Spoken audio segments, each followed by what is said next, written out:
Is there anybody on this panel that disagrees with deporting criminal illegal aliens? Raise your hand if you disagree with that. Everybody agrees those that have committed crimes against our citizens should be deported. Mr. Reichlin-Melnick, I'd like to come to you. I want to talk about some of your tweets. You've been active on X. Here's one. This is bad analysis that bears little resemblance to the facts. The Remain in Mexico program was not very successful. It was a human rights disaster that fed people to the cartels with not much impact on border crossings. Plus, Biden ended it when it was barely in use at all. So that's correct. Let's talk about that. So do you still believe that Remain in Mexico was not very successful? It wasn't. In fact, it was one of a suite of programs that went into effect in 2019, about 4 or 5 different ones over the course of about 8 months. Do you believe it was a human rights disaster? Yes, and I can tell you the stories of the women sent back by the United States to Mexico who were raped in Mexico because of that. People that were raped along the way, people that have been trafficked. And we sent them back to those traffickers. Remain in Mexico gave people to the cartels, and we turned our eyes away from them. Remain in Mexico was successful, and we all know it. Now,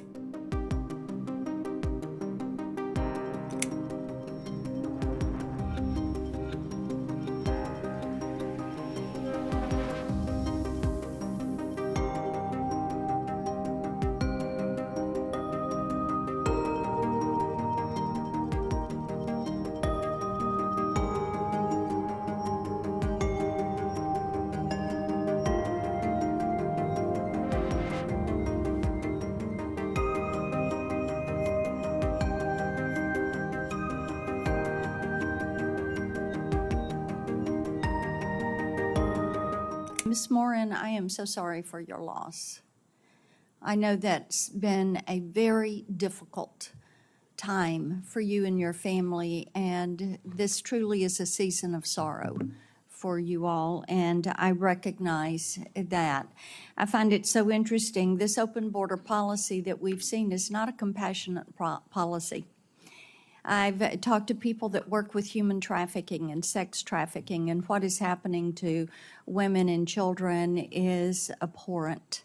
And we all are fully aware of that. Mr. Chairman, I appreciated your remark that we should deport those that are truly a danger to Americans. I think that's accurate. I don't think there's anyone would disagree with that. We've all seen the uptick in violent crimes, such as Ms. Morin and her family have experienced. And this is the reason I reintroduced my CLEAR Act this year, which would enable local law enforcement, when they apprehend someone who's in the country illegally, to detain them and then call on ICE to deport them. And then the federal government have to repay that local law enforcement agency for what they've spent in that apprehension, that detention. And we should pass this bill today. And that would be a good thing for this committee to be doing this last week. Pull it up, put it on the hotline, and run it. Is there anybody on this panel that disagrees with deporting criminal illegal aliens? Raise your hand if you disagree with that. Everybody agrees those that have committed crimes against our citizens should be deported. Mr. Arthur, I want to come to you. Talk for just 1 minute about why it is important that we empower local law enforcement to carry out the job that the federal government has not done. Well, you actually heard Mr. Reichlin-Melnick talk about how few ICE enforcement removal officers there are. There's always going to be a set number of those individuals. When you allow police officers who are involved in their community, who are the first line, actually putting hands on criminals, they're going to be the people who are best able to pull those individuals out of the community. And it's important to note, Senator, that when you talk about immigrant crime, Ms. Morin's situation is horrible, and every crime is horrible. so much of that immigrant crime takes place in immigrant communities. Sanctuary jurisdictions do nothing but punish the immigrants that those individuals that live in those communities that those criminals are sent back to. So that's why it's absolutely crucial. I appreciate that. So I think we should move forward with my legislation, Mr. Chairman. Mr. Reichlin-Melnick, I'd like to come to you. I want to talk about some of your tweets. You've been active on X. Here's one. This is bad analysis that bears little resemblance to the facts. The Remain in Mexico program was not very successful. It was a human rights disaster that fed people to the cartels with not much impact on border crossings. Plus, Biden ended it when it was barely in use at all. So that's correct. Let's talk about that. So do you still believe that Remain in Mexico was not very successful? It wasn't. In fact, it was one of a suite of programs that went into effect in 2019, about 4 or 5 different ones over the course of about 8 months. Do you believe it was a human rights disaster? Yes, and I can tell you the stories of the women sent back by the United States to Mexico who were raped in Mexico because of that. People that were raped along the way, people that have been trafficked. And we sent them back to those traffickers. Remain in Mexico gave people to the cartels, and we turned our eyes away from them. Remain in Mexico was successful, and we all know it. Now, let me talk to you about another tweet that you put up.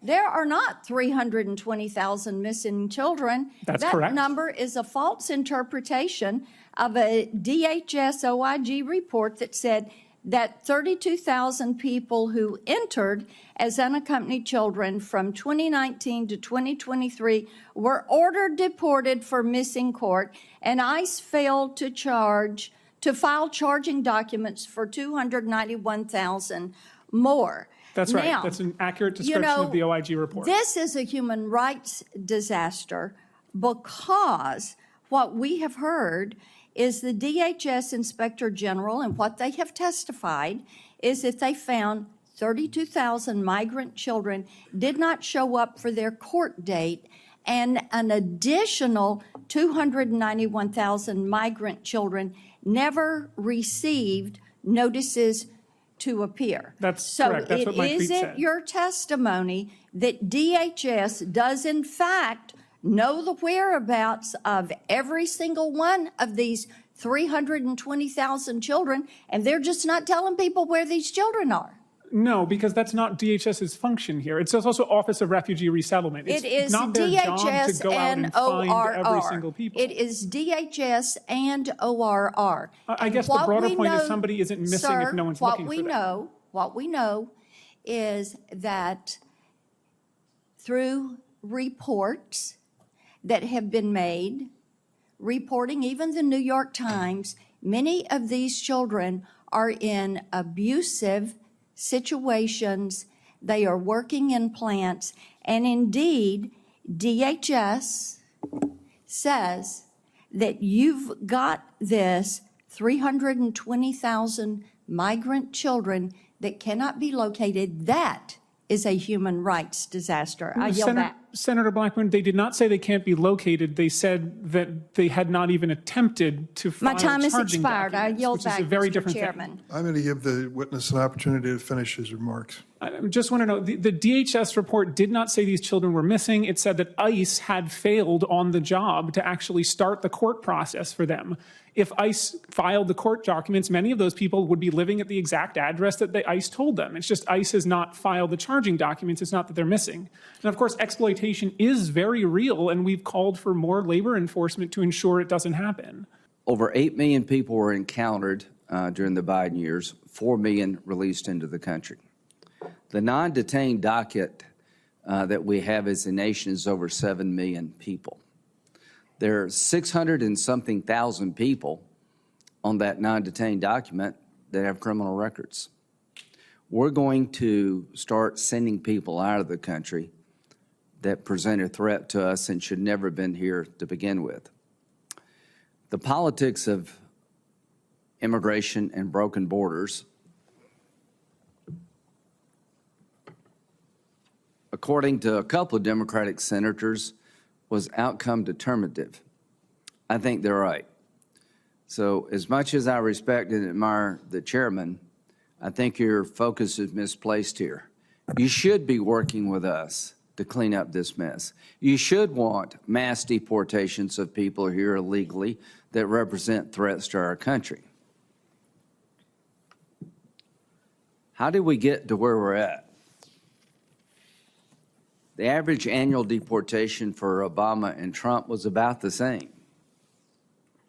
Along comes Biden, it drops like a rock. So when you have people show up, and by the millions, and the number of people being deported goes down by 40-something%, you're incentivizing more people to come.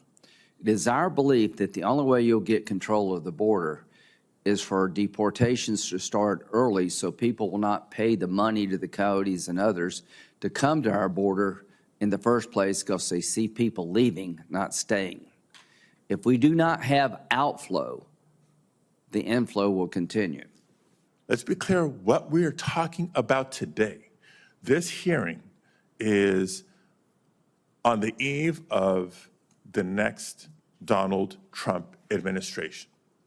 And we've heard him for months and months and months now throughout the campaign trail promise mass deportations. We heard him over and over again commit to, quote, the largest deportation operation in American history. And we've had big ones. For folks watching at home, Google Operation Wetback and begin to do some homework. We've even heard Donald Trump say that there will be no price tag for deportations, and heard him promise on Truth Social to use the United States military to execute it. Now, I can already hear some of the rebuttals from Republican colleagues to suggest that, well, he doesn't really mean all immigrants. He's only talking about violent criminals. Well, I wish I could believe that he's only committing to targeting violent criminals because we agree on that front. But pardon me if I'm skeptical, we've seen him. We've seen Donald Trump in the past and how he operates. Do you remember the Muslim bans he imposed early in his first term? And the family separations at the border that we witnessed for years? So I've seen enough to know that while he may plan to prioritize, in effect, he will be targeting all undocumented immigrants, which will inevitably include those without criminal convictions of any type,